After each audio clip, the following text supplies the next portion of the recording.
ඔන්න ඉතින් අද මම ඔයාලට කියලා දෙන්න සූදානම් වෙන්නේ ගෙදර හැමෝමත් එක්ක එකට ඉඳගෙන හදාගෙන රස විඳින්න පුළුවන් රසම රස කහබත් ටිකක්. වැඩි වැඩ නැතුව බොහොම ලේසියෙන් හදාගන්නේ කොහොමද කියලා. ඉතින් අද මම මේ කහබත් ටික හදන්නේ රයිස් කුකර් එකේ. ඔයාට අවශ්‍ය නම් ලිපේ උනත් හදාගන්න පුළුවන් කිසිම ප්‍රශ්නයක් නැහැ. ඉතින් සාමාන්‍යයෙන් අපේ ගෘහණියන් ගොඩක් කාර්යබහුලයිනේ. රැකියාවන් කරන ගෘහණියක් වුණත් රැකියාවක් නැති ගෘහණියක් වුණත්. ඉතින් ඒ හැමෝටම බොහොම ලේසියෙන් හදාගන්න පුළුවන් විදිහට තමයි මම අද රයිස් කුකර් එකේ හදන්න කියලා දෙන්නේ. ඉතින් මේ වෙලාවේදී මම භාවිතා කරන්නේ ඔලිව් තෙල් සහ එළවලු තෙල්. ඉතින් ඔයාට ඔලිව් තෙල්, එළවලු තෙල්, පොල් තෙල්, මාගරින් එහෙමත් නැත්නම් බටර් එකක් වුණත් මේ සඳහා භාවිතා කරන්න පුළුවන්. ඉතින් ඔයා බටර් එකක් වගේ භාවිතා කරනවා නම් මේ කහබත් එකේ රස සුවඳ තව තවත් වැඩි කරගන්නත් ඔයාට හැකියාවක් තියෙනවා. ඉතින් මේ වෙලාවේදී මම තමයි තියාගන්නේ රයිස් කුකර් එකේ වෝම් තියාගත්තොත් ටිකක් රත් වෙන්න වෙලාව ගත වෙන නිසා මම කුක් දාලා තියාගන්නේ. ඉතින් ඔයාගේ අවශ්‍යතාවය අනුව ඔයාගේ රයිස් කුකර් එකේ ස්වභාවය අනුව ඔයාට මේ දෙක වෙනස් කරගන්නත් හැකියාවක් තියෙනවා. ඉතින් මේ විදිහට තෙල් ටික දාගත්තට පස්සේ තෙල් ටික හොඳට රත් වෙනකන් තියාගන්න ඕනේ. තෙල් ටික හොඳට රත් වුණාට පස්සේ තමයි අපි අමුද්‍රව්‍ය ටික එකතු කරන්නේ. ඉතින් මම මෙතනදී අමුද්‍රව්‍ය මොනවද දාපු අමුද්‍රව්‍ය කියලා ඔයාලට මේ process එකේ යන අතරතුරේදී බලා ගන්න පුළුවන්. ඒත් එක්කම 1 කිලෝ එකක් සඳහා අවශ්‍ය අමුද්‍රව්‍ය ප්‍රමාණයෙන් ගැන ඔයාට මම description box එකේ විස්තර දාලා තියෙනවා. එතනින් බලා ගන්න පුළුවන්. ඉතින් හොඳින් රත් වෙන තෙල් එකට මම මුලින්ම එකතු කරගන්නේ සිහින්ව කපාගත්ත සුදු ලුණු ටික. සුදු ලුණු ටික තරමක් බැදීගෙන එනකොටම තමයි ලොකු ලුණු ටික එහෙමත් නැත්නම් රතු ලුණු හරි බී ලුණු ටික හරි එකතු කරගන්නේ. ඉතින් මේ හැම දෙයක්ම සිහින්ව කපලා තමයි මම එකතු කරගන්නේ. ඊළඟට මේ ලුණු ටිකත් බැදීගෙන එනකොට එකතු කරගන්න පුළුවන් කුරුඳු පුතු කැබලි කීපයක්, කුඩාවට කපාගත්ත රම්පි කැබලි කීපයක් එකතු කරගන්න පුළුවන්. ඒත් එක්කම තලාගත්ත එනසාල්ලට කීපයක්, කරාඹු නැටි කීපයක් එකතු කරගන්නත් පුළුවන්.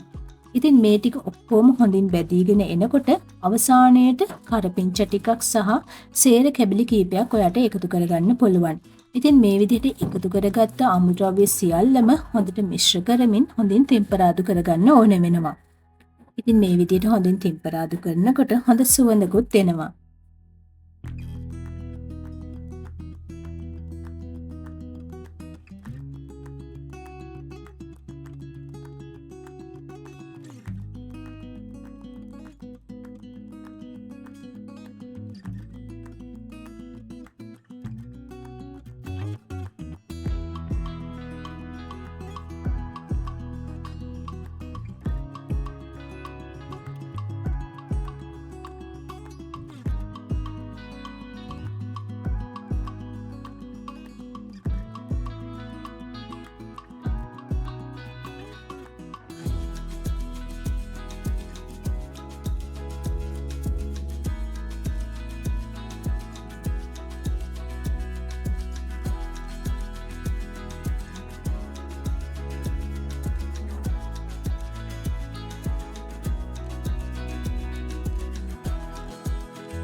මේ අමුද්‍රව්‍ය ටික හොඳින් ටෙම්පරාදු වුණාට පස්සේ ඒකටම කහ ටිකකුත් ඒත් එක්කම ලුණු කුඩු ටිකකුත් දිහ ගන්න ඕනේ.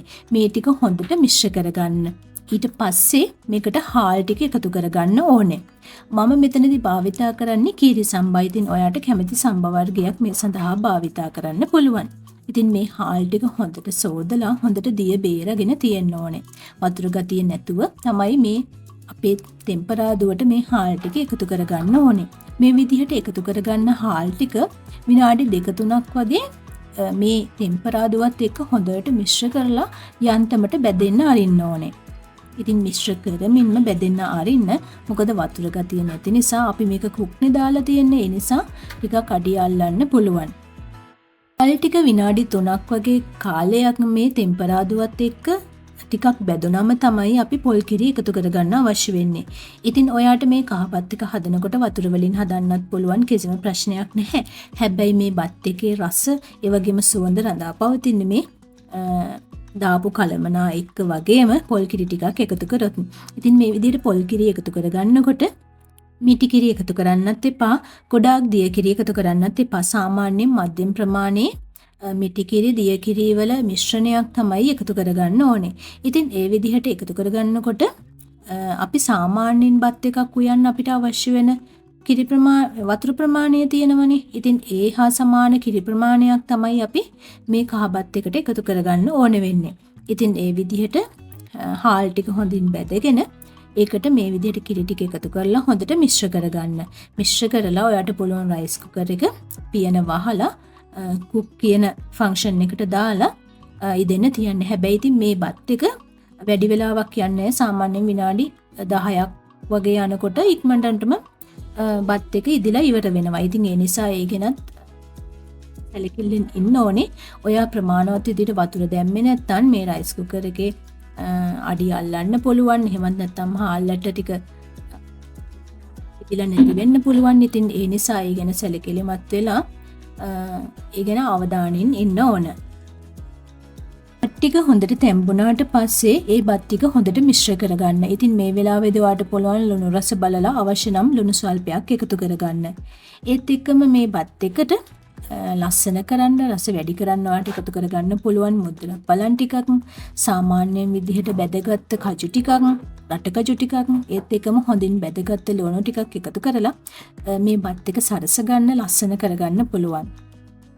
ඉතින් මේ ළඟ එන නිවාඩුවට ඔයත් මේ වගේ රසවත් සුවඳවත් කහබත් එකක් හදලා රස විඳින්න පවුලේ හැමෝමත් එක්ක. ඉතින් ඔයා මේ වීඩියෝ එකට කැමති නම් ලයික් කරන්න, යාළුවන්ට බලන්න, ෂෙයා කරන්න අමතක කරන්න එපා. ඒත් එක්කම Diligent Home Facebook page එකත් Instagram page එකත් follow කරලා එකතු වෙන්න කියලාත් මම මේ වෙලාවේදී මතක් කරනවා. ඉතින් එහෙනම් තවත් අලුත් රසවත් වීඩියෝ එකකින් හමු වෙනතුරු ගිහින් එන්නම්. සුබ දවසක්.